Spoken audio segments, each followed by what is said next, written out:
Hello बच्चों, welcome back to my YouTube channel. और मैं आज आप लोगों के साथ डिस्कस करने वाला हूँ क्लास 11th AMU एंट्रेंस जो है, ठीक है ना। और इसमें हम लोग जो है स्टैटिस्टिक्स पे जो है बात करने वाले हैं। इसके कुछ रिपीटेड क्वेश्चन हैं, कुछ ऐसे क्वेश्चंस हैं जो उसी टाइप के क्वेश्चन रिपीटेशन में आते रहते हैं AMU एंट्रेंस एग्ज़ाम में। 11th एंट्रेंस के लिए स्पेशली बात कर रहे हैं हम लोग, ठीक है ना। और यहाँ पे भी स्टैटिस्टिक्स में हम लोग मीन पे बात करेंगे सबसे ज़्यादा, क्योंकि सबसे ज़्यादा जो क्वेश्चन बनता है वो मीन पे बेस्ड बनता है, ठीक है ना। फिर एम्पिरिकल फार्मूले वगैरह इन पे भी बनते हैं, बट फिलहाल में हम लोग जो है अपनी इस वीडियो में मीन पे मेन फोकस करेंगे, एवरेज पर मेन फोकस करेंगे, कैसे उन्हें निकाल रहे होते हैं। और ये क्वेश्चंस जो है कुछ आपके सामने मैंने उसमें PYQs वाले लिख दिए, जिसमें पहला वाला क्वेश्चन क्या कहता है, the mean marks out of 100 of boys and girls in an examination are 70 and 73। Okay जी, तो मीन मार्क्स जो हैं बॉयज़ और गर्ल्स के किसी एग्जाम में 100 में से 70 और 73 आए हैं respectively. If the mean marks of all student in that examination is 71, और ऑल स्टूडेंट के जो मीन मार्क्स है वो कितने दे रखे हैं आपको, 71 दे रखा है। ओके जी, then the ratio of the number of boys and girls. तो नंबर ऑफ बॉयज़ और गर्ल्स का जो है रेशो हमसे पूछा है, और ये 2024 में जो है आया हुआ एग्ज़ाम में ही आया हुआ क्वेश्चन है, ठीक है ना। अच्छा क्वेश्चन है और इजी क्वेश्चन है। देखते हैं इसे कैसे इजीली वे में जो है हम लोग सॉल्व कर पा रहे हैं, ठीक है ना बच्चा। तो हम लोग क्या करेंगे, सबसे पहले मैं मान लेता हूँ कि जो मीन मार्क्स दे रखे हैं बॉयज़ और गर्ल्स के वो कितने दे रखे हैं, 70 और 73। तो मैं मान लेता हूँ कि भाई नंबर ऑफ बॉयज़ और नंबर ऑफ गर्ल्स की जो काउंटिंग है उनको हम लोग ले लें यहाँ पे, ठीक है ना। तो मैं मान लेता हूँ कि लेट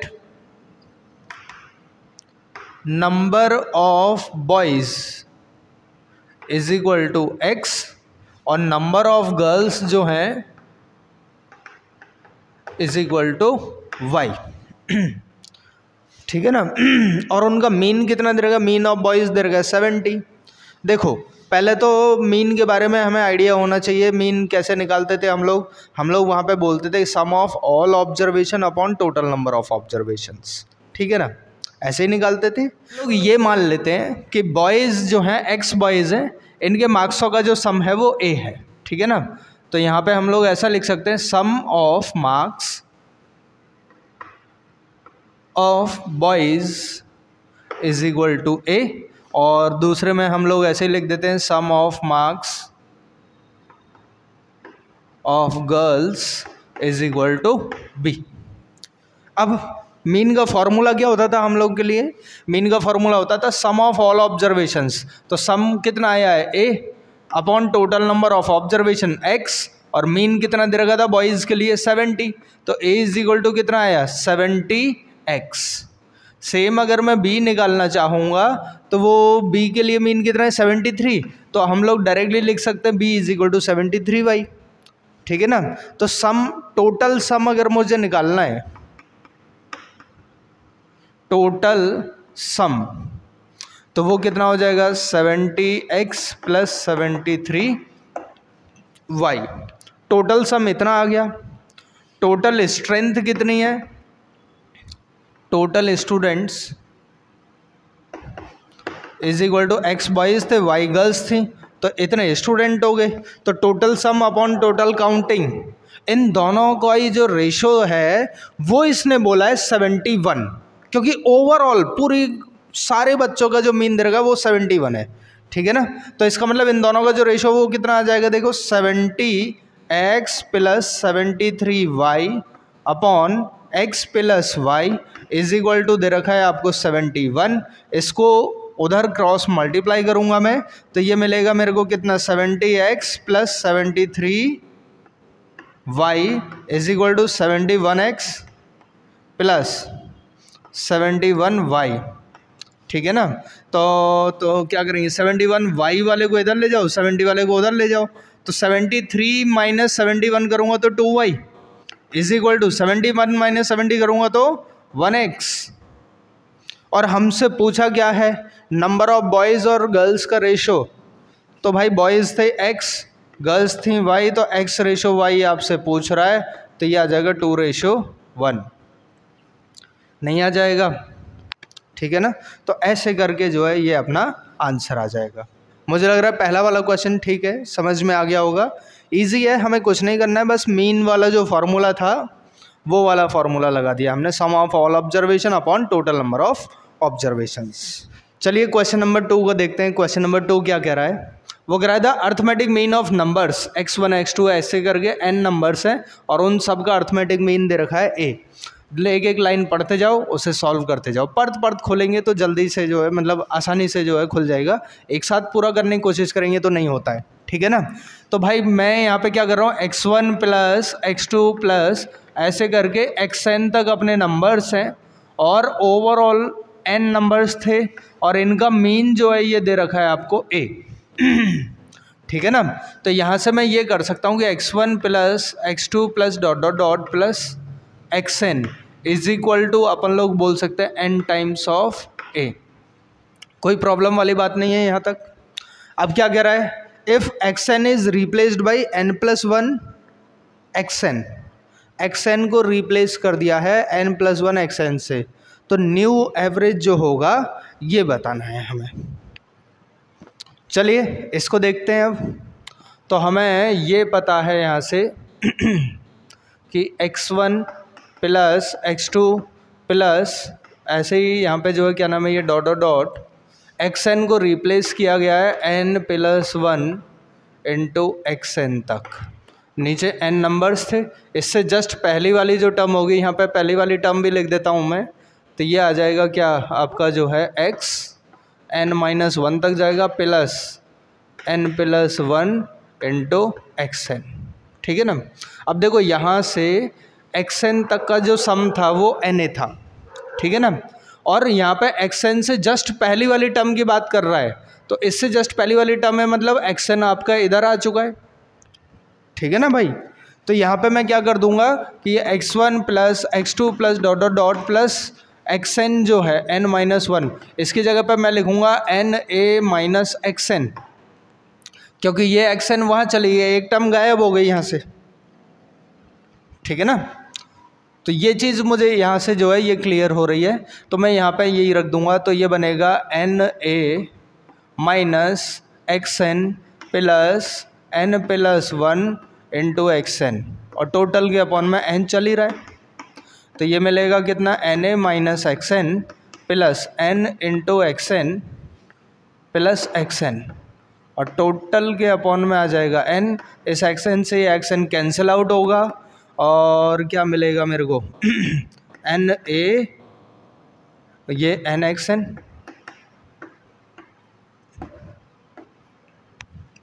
दोनों में n कॉमन है, a प्लस xn, n से n कैंसिल आउट, तो हमारा जो आंसर आएगा a प्लस xn आ जाएगा। नाउ क्वेश्चन नंबर 3 पे देखते हैं हम लोग कैसे करेंगे। क्या कह रहा है ये क्वेश्चन नंबर 3 जो है, ये कह रहा है the mean of A set of observation x1 x2 ऐसे xn तक दे रखे हैं और उन सब का जो मीन है वो x बार दे रखा है।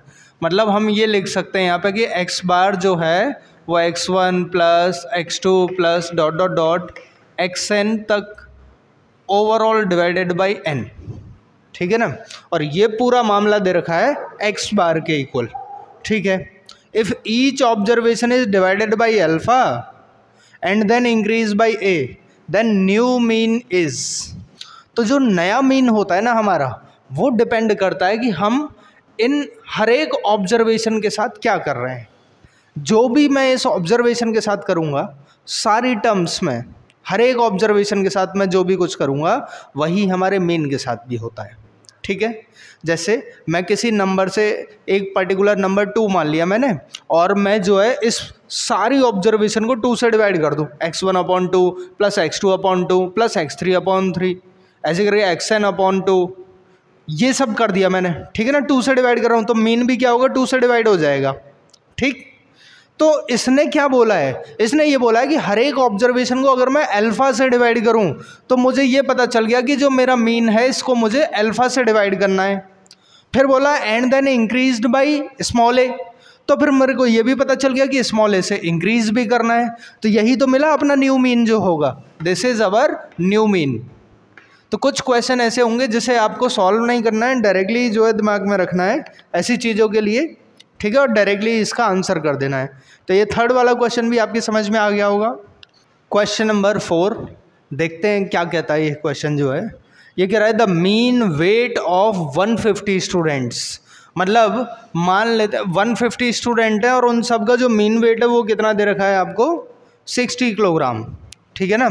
तो बेटा यहाँ पे हम ऐसा बोल सकते हैं कि स्टूडेंट जो है x1 प्लस x2 ऐसे करके x150 तक स्टूडेंट थे, तो total number of the observation 150 हो गई और इनका मीन वेट कितना दे रखा है, 60 किलोग्राम, ठीक है ना भाई। तो सारे स्टूडेंट का वेट का सम कितना हुआ, ये तो मीन था, ऐसे करके मैं अगर ये सब निकालूंगा तो मुझे पता है ये 150 डिवाइड में उधर जाके क्या होगा, मल्टीप्लाई हो जाएगा, टोटल स्टूडेंट के वेट का सम आ जाएगा कितना, 60 इंटू 150, तो ये आ जाएगा अपना कितना, 9000 किलोग्राम। इतना है ओवरऑल 150 स्टूडेंट का जो वेट है वो ये है। ओके, अब क्या कह रहा है, the mean weight of boys is 70 while that girls is 55। तो मुझे नहीं पता बॉयज़ कितने हैं या गर्ल्स कितने हैं, है ना। तो मैं मान लेता हूं कि let number of boys is equal to x। तो गर्ल्स कितनी हो गई, number of girls is equal to 150 total थे, उनमें से बॉयज़ को माइनस कर दो, ये आ गया। और नंबर ऑफ बॉयज़ जो हैं इनका मीन वेट कितना दे रखा है, 70, ठीक है ना, और गर्ल्स का कितना दे रखा है, 55। तो भाई ये आ जाएगा 70x प्लस 55 इंटू 150 माइनस का x, और जो ओवरऑल सम है ये ओवरऑल सम कितने के इक्वल आ जाएगा, 9000 के इक्वल आ जाएगा, ठीक है। ओके, तो ये आएगा कितना, 70x plus 55 into 150 minus 55x is equal to 9000, ठीक है ना। तो ये कितना आएगा, 70 माइनस 55 कर लो, 15,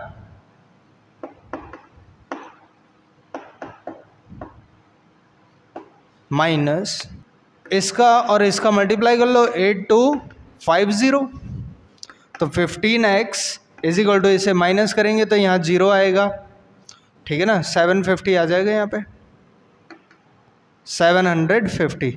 तो x इज इक्वल टू आएगा 750 अपॉन 15, 15 5 जा 75, ठीक है ना, और ये 0 हो जाएगा, तो x की वैल्यू आ गई आपकी 50, ठीक है। x क्या है आपके, बॉयज़। अच्छा, गर्ल्स जो है वो कितनी थी, 150 माइनस x मतलब 100 हो गई, और ये कह रहा है बॉयज़ और गर्ल्स का डिफरेंस, तो बेटा जो डिफरेंस आएगा वो 100 माइनस 50 आएगा, which is equals to 50। Last में जाके ये जो है डिफरेंस निकल आएगा नंबर ऑफ बॉयज़ और नंबर ऑफ गर्ल्स के बीच का जो है, ठीक है ना। तो इस टाइप से हमने जो है ये 4 क्वेश्चन करे हैं, और चारों के चारों क्वेश्चन आपने देखे होंगे कि लगातार एक सीरीज़ में आए हुए हैं, और मोस्ट ऑफ द क्वेश्चंस जो आते हैं इसी कॉन्सेप्ट पे बेस्ड स्टैट्स में जो है आ रहे होते हैं, ठीक है ना। बाकी फार्मूले जो हैं, अदर फार्मूला, एम्पिरिकल फार्मूला वगैरह जो है, मीन मोड मीडियन के तीनों मेथड्स जो हैं वो भी आप प्रिपेयर करके जाइएगा, लेकिन मोस्ट ऑफ द थिंग जो है इस चैप्टर में आपको जो ध्यान देना है वो इस टाइप के टॉपिक्स पे ज़रूर ध्यान दीजिएगा, क्योंकि इस टाइप के क्वेश्चन के आने के चांसेस बहुत ज़्यादा हैं, ठीक है। थैंक यू, पढ़ते रहिए जब तक।